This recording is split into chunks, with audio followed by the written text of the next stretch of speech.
우리는 이제 마태복음 25장을 비추어서 세 가지 종말론의 비유에 대해서 생각해 보고자 합니다. 이 비유를 마치고 나면, 종말론의 세 가지 비유를 마치고 나면 하나님 나라의 시리즈 비유 설교를 마치려고 합니다. 사랑하는 여러분, 종말에 대한 주제를 다룰 때 교회 역사에서 치명적인 오류 두 가지가 있어 왔습니다. 한국교회, 미국교회, 유럽교회 막론하고 또 초대교회부터 지금의 일까지 역사와 또한 지역을 떠나서 항상 늘 반복되었던 두 가지 종말론의 두 가지 치명적인 오류가 있었습니다. 첫 번째는 뭐냐면 언제나 날짜와 그것을 알아맞추고 싶어 했어요. 날짜를 알아맞추고 싶어 했습니다. 그래서 종말론에 대한 문제가 생길 때마다 항상 날짜를 맞추는 사람들이 있는데 그런 사람들은 거짓 선생이라 보면 틀림이 없습니다.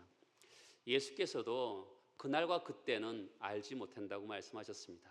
분명히 영광과 존귀와 또 능력 면에서는 삼위 하나님 안에서 동등한데 분명히 모를 수가 없다라고 우리가 생각할 수 있는데 아들 하나님은 그것을 날과 때는 알 수 없고 오로지 아버지 하나님만 알 수 있다, 이렇게 우리에게 말씀하셨습니다. 그런데도 인생들 중에서 나는 계시를 받았다, 환상을 보았다 하면서 자꾸만 그 나를 맞추면서 우리를 속이려고 하는 사람들이 있습니다. 여러분, 넘어가서는 안 되는 것이죠. 그런데 사람들이 그냥 맨날 며칠에 예수가 재림하기로 했다 그러면 그것은 쉽게 분별이 쉬운데요. 어떤 사람들 중에서 이런 사람들이 있습니다.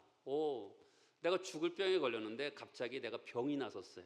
왜 그랬냐면 맨날 며칠에 예수가 오시는 것을 알려주기 위해서 그 병을 치료받았다라고 하면 우리는 그런가 하면서 속아 넘어가기가 굉장히 쉽습니다. 우리 한국 교회가 이 한국 사회로부터 비난과 또한 평가가 급전직하게 된 계기가 되었던 것은 이장님과 다가올 미래를 대비하라는 그런 정말 1992년 10월에 예수가 재림한다는 그 사건 때문에 한국 사회로부터 한국 교회는 정말 나쁜 평가를 받기 시작하는 때였습니다. 그때도 어른이 얘기했다면 사람들이 쉽게 받아들이지 않았을 텐데 중등학생이 예수가 재림할 날을 날짜를 하나님 말씀하셨다니까 사람들이 신뢰를 주기 시작했던 것이죠. 어른이 말했다 그러면 좀 저기 했을 텐데 중학생이 얘기하니까 그럴 수 있겠다라고 사람들이 생각했던 것이죠. 그로 말미암아 한국 교회가 발칵 뒤집어졌습니다. 미국 교회도 그렇고 유럽 교회도 그렇고 한국 교회도 종말이라는 주제를 다룰 때마다 항상 이 날짜를 알아맞히는 것에 집중했던 것을 우리는 볼 필요가 있습니다. 그러니까 다시는 이런 날짜와 때를 맞추는 예수의 재림이 바로 이때일 것이다라고 맞추는 사람들이 나타난다면 거짓 선생이라고 보면 틀림이 없습니다. 두 번째로 우리가 집중해서 다음 주부터 더 볼 때겠지만 예수가 오실 때 어떻게 예비할 것인가라는 것입니다. 여러분, 1992년 그 10월에 예수가 재림한다 할 때 그들은 흰 옷을 입었습니다. 정확히 말하면 흰 한복을 주로 입었죠. 그래서 기도원에서 직장 다 버리고요, 가정 다 버리고 기도원에서 그들은 예수의 재림을 준비했던 것을 보게 됩니다. 그렇게 맞이하면 되겠습니까? 성경은 우리에게 예수를 그렇게 맞이하라고 되어 있지 않습니다. 성경에서 우리는 예수를 어떻게 대비할 것인가, 예수의 재림을 어떻게 준비해야 될 것인가는 다음 주에 다다음 주에 있을 언제 두 번째 비유에 대해서 보고자 합니다. 오늘은 종말에 대한 수많은 왜곡들이 있는 이런 시대에 성경을 가지고 종말론을 한번 생각해 보고자 합니다. 여러분 1절을 보시면 그때 천국은 마치 등을 들고 신랑을 맞으러 나간 열 처녀와 같다고 합니다. 자, 그때라는 것은 앞에 성경하고 연결이 됐다는 것을 볼 수가 있습니다. 24장 42절에 보면 깨어있으라 어느 날에 너희 주가 임할는지 너희가 알지 못함이라. 44절 이러므로 너희도 준비하고 있으라. 생각지 않은 때에 인자가 오리라. 13절 그런즉 깨어있으라. 너희는 그날과 그때를 알지 못하느니라. 그날과 그때, 제가 그랬죠. 성경은 반복되는 단어가 중요한 단어입니다. 그때, 그날. 뭐죠? 예수가 재림하시는 날입니다. 예수가 재림하시는 그날을 우리가 어떻게 맞이할 것인가라고 하는 것인데, 오늘은 예수가 재림하시는 그날을 어떻게 표현하고 있습니까? 1절에 보면 혼인잔치로 표현하고 있습니다. 여러분, 혼인잔치, 결혼식은요, 그때나 지금이나 세상에서 가장 기대되는 날입니다. 아멘이 없네요. 여러분, 결혼식 할 때 별로 기대가 안 됐나 봐요. 여러분, 결혼식은요 가장 기대되는 날이기 때문에 예수께서 요한계시록에도 보면 어린 양의 혼인잔치에 참여하는 것으로 우리에게 표현하고 있습니다. 혼인잔치 하면 가장 행복하고 먹을 것이 없던 이 시절에 가장 먹을 것이 풍성할 때가 혼인잔치였던 것이죠. 그러니까 모든 사람들이, 신랑 신부뿐만 아니라 같이 더불어서 그 동네 잔치이기 때문에 모든 사람들이 그날 먹고 행복한 그날을 기다렸던 것으로 혼인잔치로 표현했던 것을 보게 됩니다. 농담삼아 사람들이 내가 결혼한 다음에 예수가 오셨으면 좋겠다. 또한 내가 직장에서 부장으로 승진한 다음에 예수가 오시면 좋겠다. 옛날에 그런 표현을 많이 한 적이 있습니다. 그러나 그것보다도 예수가 재림하시는 것이 더 복된 날이고 더 즐거운 날일 것은 틀림이 없는 것이죠. 자, 지금 결혼식이 있는데 언제 하죠? 등을 들고 나갑니다. 밤에 하는 것이죠. 왜 밤에 했을까요? 이스라엘은 아주 더운 나라입니다. 그러니까 낮에 하면 너무 더우니까 밤에 했고요. 또 이스라엘은 여러분 성경 창세기 1장에 보면 언제 하루가 시작되죠? 저녁이 되고 아침이 나니 첫째 날이라. 이스라엘은 시작이 저녁에 시작되는 거예요. 그러니까 시작되는 날에 결혼식을 하는 것입니다. 그리고 주로 사람들이 낮에 일을 하니까 낮에 결혼식을 하면 사람들이 많이 올 수가 없잖아요. 동네 잔치잖아요. 그러니까 밤에 해야지만 사람들이 많이 올 수 있기 때문에 밤에 잔치를 한 것입니다. 이 잔치는요 언제 시작이 되냐면 신랑이 도착하는 순간부터 시작이 되는 것입니다. 자, 신랑이 언제 도착했죠? 오늘 성경에 보면 신랑이 늦게 돌아와요. 왜 그랬을까요?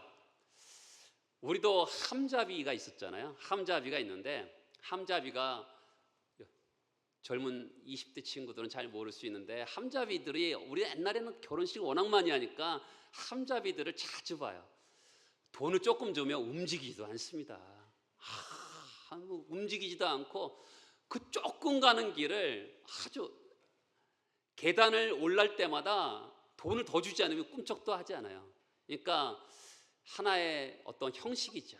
이 당시도 지창금이라는 게 있었습니다. 결혼식을 하기로 하면 신랑 측과 신부 측이 지창금 이야기를 합니다. 그런데 최종적으로 지창금을 결정하는 날은 결혼식 날입니다.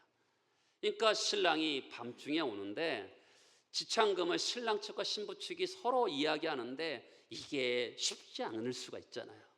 더 주기도 하고 덜 주기도 하고 서로 씨름을 하지 않겠습니까? 그 당시는 돈을 주는 시대가 아니에요.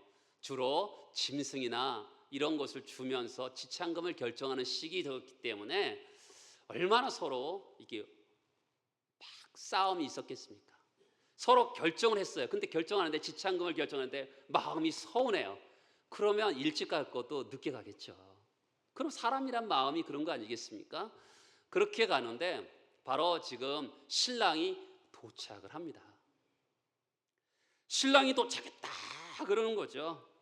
여러분, 지금 바로 이 오늘 말씀의 천국은 열 처녀와 같다고 합니다. 우리가 보통 성경에서 예수를 신랑으로 표현하고 우리를 뭐로 표현합니까? 신부로 표현하죠. 일반적입니다. 근데 오늘은 이 성경은 열 처녀로 비유하고 있는 것이죠. 그러니까 우리가 비유이기 때문에 초점을 분명하게 해야 되는 거죠. 지금 열 처녀를 통해서 우리에게 비유로 가르쳐주고 하는 것은 과연 무엇일까라고 생각해 볼 필요가 있는 것이죠. 자, 우리는 바로 예수의 오심을 기다리는 자입니다. 자, 보세요. 우리가 바로 이제 하나님 나라를 처음 시리즈 할 때 우리가 하나님 나라는 겨자씨 하나를 갖다고 했습니다. 아주 조그맣죠. 그런데 이 씨가 자라서 정말 새가 깃들일 만큼 많은 사람들이 쉼을 얻고 안식을 얻을 만큼 하나님 나라가 쑥 자라는데 그 하나님 나라를 기다리는 것입니다. 이 땅을 사는 사람들의 가장 중요한 특징 중에 하나는 뭐냐면 바로 신랑을 기다리는 것이죠. 무엇을 기다린다고요? 혼인잔치를 기다리는 겁니다. 너무나 행복하고 즐겁고 배불리 먹을 수 있는 그날을 기다리는 것입니다. 여러분, 우리는 보통 이 땅에서 최선을 다해서 살아야 돼. 최선을 다할 뿐만 아니라 우리는 그 예수를 기다리는 삶을 살아가는 것입니다. 남북이 통일되는 그날보다 더 위대하고 행복하고 즐거운 날, 혼인잔치로 우리에게 예수의 재림을 표현하고 있는 것이죠. 그런데 오늘 성경은 2절에 보면 다섯은 미련하고 다섯은 슬기 있는 자라고 합니다. 자, 사람들은요 다 예수를 기다립니다. 신랑 대신 예수를 기다리는데 어떤 사람은 겉보기엔 똑같이 기다려요. 자, 여러분, 열처녀는 뭐냐면 들러리예요. 자, 들러리인데 이 첫 번째 조건은 뭐냐면 처녀여야 돼요. 왜냐하면 신랑도 들러리들이 오거든요. 그러니까 같이 만나서 서로 결혼할 상대가 있을 수 있기 때문에 꼭 처녀여야 됩니다. 두 번째는 뭐냐면 이 사람들은 신랑을 지금 기다리고 있는 거죠. 그리고 이 사람들은 잔치에 초대를 받았습니다. 그리고 이 사람들은 등을 준비했습니다. 자, 슬기로운 처녀, 다 미련한 처녀 다 똑같아요. 겉보기엔 똑같잖아요. 우리도 마찬가지입니다. 우리도 세례를 받고 직분도 받고 봉사를 합니다. 겉보기엔 다 똑같아요. 그런데 예수 그리스도께서 재림하실 때 신랑 대신 예수께서 혼인잔치가 언제 시작된다고요? 신랑이 도착할 때부터 시작되는 거거든요. 신랑이 도착할 때 이것이 확연하게 구분되는 날이 오는 것이죠. 자, 3절에 보면 미련한 자들은 등을 가지되 기름을 가지지 아니하고 슬기 있는 자들은 그릇에 기름을 담아 등과 함께 가졌다고 합니다. 신랑을 기다리는 건 똑같은데 한 다섯 처녀는, 슬기로운 다섯 처녀는 기름을 준비하고 미련한 다섯 처녀는 등을 준비했는데 겉보기는 똑같은데 여분의 기름을 준비하지 않았다는 것이죠. 왜 여분의 기름을 준비해야 될까요? 그것은 신랑이 언제 올지 모르기 때문에 그렇습니다. 자, 저를 보시겠어요? 여러분, 신랑이 와요. 신랑이 신부 집에 옵니다. 그리고 그 당시 결혼식은 어디서 하냐면 신랑 집에서 하는 거예요. 신랑 집에서 하는 겁니다. 신부 집, 그러니까 우리처럼 지금 뭐 서울에서 부산에, 서울과 부산 거리의 사람하고 결혼하는 것이 아니라 대부분 이 당시는 동네 사람하고 결혼을 한 것이죠. 그렇지만 좀 거리가 좀 있겠죠. 그러니까 신부집에서 신랑까지 가려고 그러면 거리가 있을 거 아니겠습니까? 그러려면 어떻게 되죠? 신랑이 늦을 수도 있잖아요. 그리고 뿐만 아니라 가는 길이 있잖아요. 그러니까 기름을 준비하지 않으면 가다가 불이 꺼질 수 있지 않겠습니까? 그래서 기름을 준비하는 것이죠. 우리가 예수가 2000년이나 지금 오시지 않았어요. 그렇죠? 더디 오는 것은 사실 맞는 것 같습니다. 그래서 성경은 베드로서에 보면 예수가 더디 오는 것을 어떻게 표현하고 있냐면 오직 주께서 너희를 대하여 오래 참으사 아무도 멸망하지 않고 회개하게 이르기를 원하시니라. 왜 예수가 늦게 오시냐면 한 사람이라도 더 구원하고자 예수가 지금 지체하고 계시다라는 표현을 하고 있는 것이죠. 지금 슬기로운 다섯 처녀는 여분의 기름을 준비합니다. 왜요? 신랑이 늦게 올 수 있기 때문에. 그러나 미련한 다섯 처녀는 단지 신랑만을 기다리고 있는 것을 보게 됩니다. 근데 사실은 이 사람 미련한 다섯 처녀는 신랑을 기다렸다고 볼 수가 없는 거죠. 겉보기에는 기다린 것 같은데 정작 혼인잔치에 참여할 수 있도록, 그렇죠? 신부집에서 신랑집까지 가야 될 그것을 생각하지 않으면서 정작 준비하지 않고 있는 것을 보게 됩니다. 자, 13절에 보면 깨어 있으라 그럽니다. 근데 이 사람들이 깨어 있습니까? 5절에 보면 신랑이 더디움으로 다 좁니다. 보통 우리는 예수를 맞이할 준비한다면서 철야를 하는 경우가 있어요. 사람들 중에서는 여러분, 저는 3일 동안 잠자지 않은 사람 봤지만 3일 이상 잠자지 않은 사람 별로 본 적이 없습니다. 자지 않으면 큰일 납니다. 이 깨어있다라는 것은 그러니까 자지 않고 기다린다는 것이 아니라는 것을 알 수가 있는 것이죠. 자, 저를 따라서 해보시겠습니까? 깨어있으라, 기름을 준비하다, 지혜롭다. 그쵸? 지혜로운 사람이 어떤 사람입니까? 깨어있는 사람이고, 깨어있는 사람이 어떤 사람입니까? 기름을 준비하고 있는 사람이라고 볼 수가 있는 것이죠. 그쵸? 겉으로는 다 신랑을 기다리고 있죠. 아까 그랬잖아요. 10처녀는 다 신랑을 기다리고 있습니다. 잔치에 초대를 받았습니다. 그런데 이 미련한 다시처는 깨어있지 않은 거죠. 준비하고 있지 않은 것이라고 볼 수가 있는 것이죠. 자, 7절에 보면 이에 그 처녀들이 다 일어나 등을 준비할세 미련한 자들이 슬기 있는 자에게 이르되 우리 등불이 꺼져가니 너희 기름을 좀 나눠달라 하거늘 슬기 있는 자들이 대답하여 이르되 우리와 너희가 쓰기에 다 부족할까 하노니 차라리 파는 자들이 가서 너희 쓸 것을 사라 하니. 다섯 처녀들이, 미련한 다섯 처녀들이 기름을 빌려달라 그러잖아요. 저는 어렸을 때 이 성경을 보면서 이 사람들 너무 자기중심적이고 이기적이다. 아니, 서로 필요할 때 빌려주는 게 상책 아니에요? 그런데 아까 제가 말씀드렸잖아요. 결혼식은 신랑 집에서 하는 거거든요. 그런데 만약에 나눠줘 봐요. 가다가 어떻게 돼요? 불이 꺼지면 어떻게 되겠어요? 우리 느낌이 있잖아요. 이 결혼식은 저주받은 결혼식이나 막 그런 느낌이 오지 않아? 불이 깜깜해지는데, 그러니까 그러지 않기 위해서 어떻게 되겠어요? 불을 켜야 되잖아요. 불을 켜고 가야 되는 거 아니겠습니까? 그러니까 나눠줄 수 없는 거예요. 결혼식을 위해서 나눠줄 수가 없는 거예요. 그럼 이 기름이 뭘까요? 이 기름은 어떤 학자는 선행이라고 보는 학자도 있습니다. 어떤 학자는 이것을 기도라고 보는 학자도 있고요. 우리가 가장 많이 들었던 것은 성령님이라고 해석하는 학자들도 있습니다. 그러니까 근데 성령님이라 해석하기에는 기름이 줄잖아요. 줄 수가 없죠. 그러니까 그렇게 해석하기에는 조금 부족한 면이 있어요. 그래서 저는 마틴 루터는 이것을 믿음으로 해석했거든요. 그래서 믿음으로 한번 해석하고 싶어요. 기름의 특성이란 게 뭐죠? 기름은 보충되지 않으면 어떻게 됩니까? 고갈되는 것이거든요. 이것을 믿음으로 저는 해석하고 싶습니다.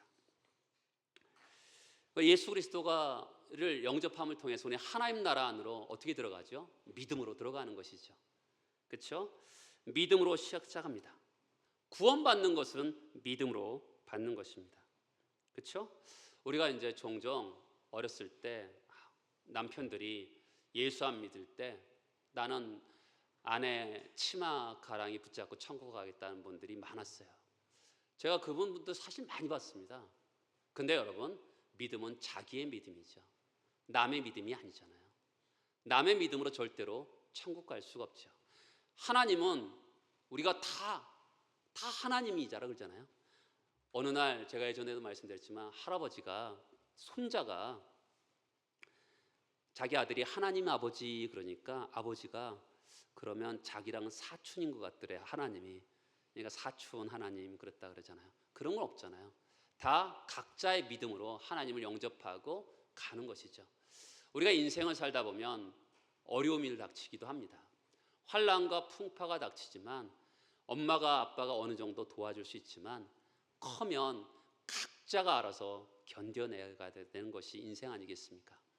각자의 믿음으로 살아가는 것이죠.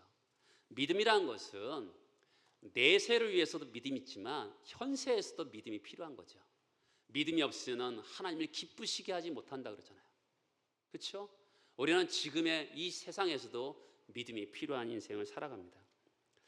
그러면 제가 사실은 이것을 믿음이라고 기름을 믿음이라고 해석한 것은, 결정적인 것은 로마서 1장입니다. 한번 로마서 1장 17절을 한번 보겠습니다.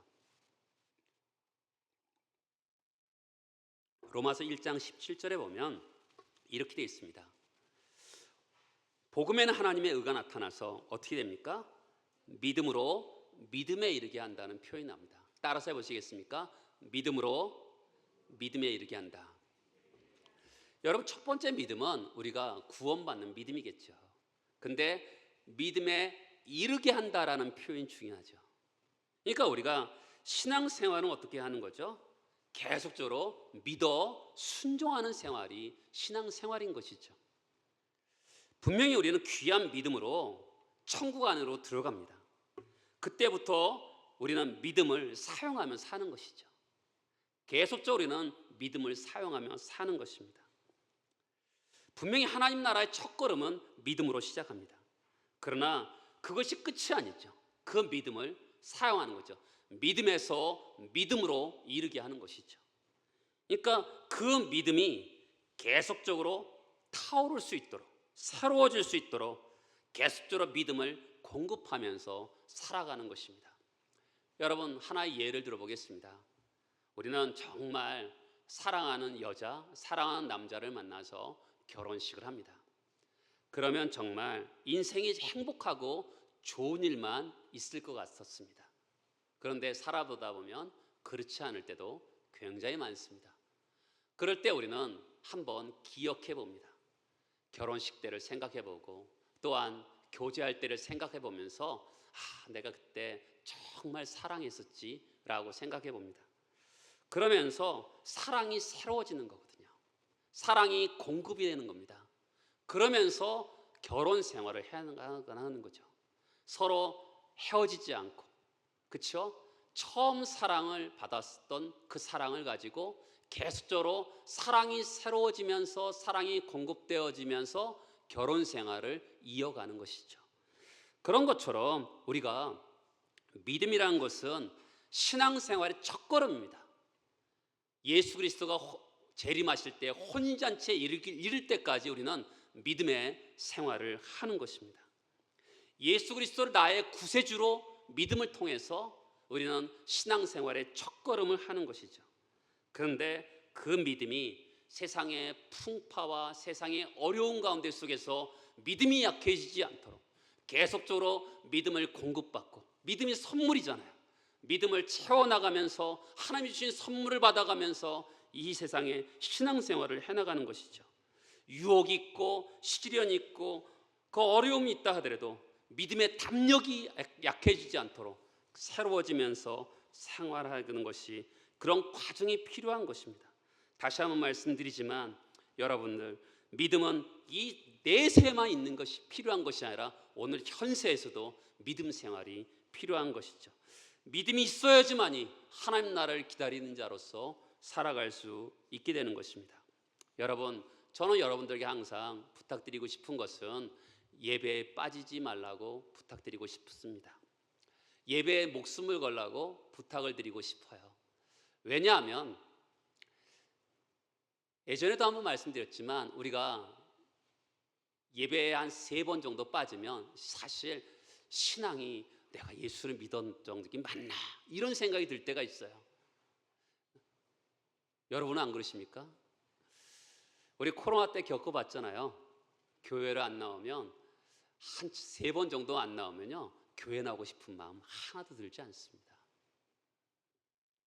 단지 외국 가거나 다른 일 때문에 어쩔 수 없이 빠지는 것 외에는 우리가 교회를 안 나오면 사실은 신앙이, 믿음이 막 없어지는 느낌을 받습니다. 예배에 생명을 걸고 예배의 존귀함을 가지고 나오라는 것은 왜 그러냐면, 예배에 들어오면 세상에 살아갈 동안 믿음이 메말라 가는 것 같은데 다시 한번 이 예배 드릴 때 믿음의 담력이 생겨요. 그거 신기하죠? 우리가 하나님의 말씀을 듣고 하나님 말씀 가운데 속에서 성령이 역사하거든요. 그 가운데 속에서 하나님께서 믿음의 기름을 공급하심을 통해서 다시 메말랐던 믿음이 타오르게 하시면서 다시 달려갈 수 있는 그런 믿음을 허락하시는 것을 보게 됩니다. 종종 목사님 저도 한때는 그랬어요 라고 그런 분들이 있어요. 근데 여러분, 세상의 종교는 한때 그러다가 꺼질 수 있지만 기독교는요, 성경이 말하는 기독교는 불타오르다가 꺼지는 종교는 아닙니다. 여러분, 우리가 가지고 있는 것은 영생이잖아요. 영생은요, 정말 그 생명이 아주 전성기가 있다가 어느 순간에 꺼지는 것이 영생이 아니죠. 그것은 세상 종교가 얘기하는 거이고, 기독교가 말하는 영생은 어떻습니까? 우리가 예수를 믿으면 어떻죠? 그 영생의 아름다움과 복됨이요 점점 커져가는 것이 기독교가 말하는 영생이거든요.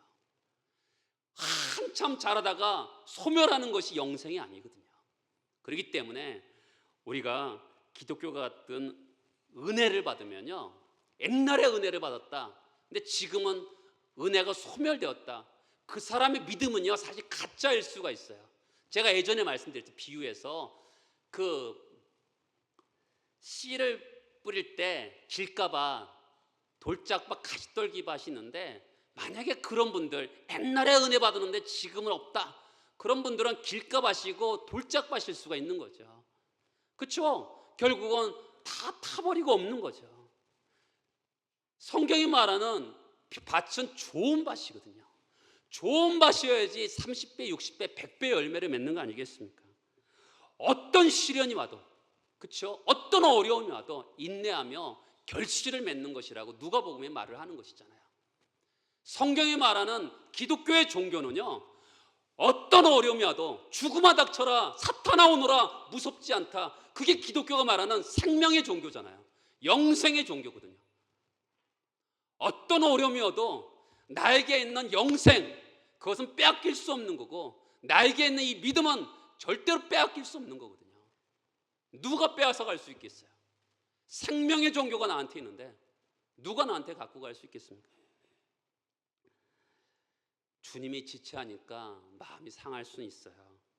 그러나 주님이 오실 그때 영접하실 주님 앞에 믿음의 기름이 닳지 않도록, 항상 기독교는 오늘의 양식을 구하는 거잖아요.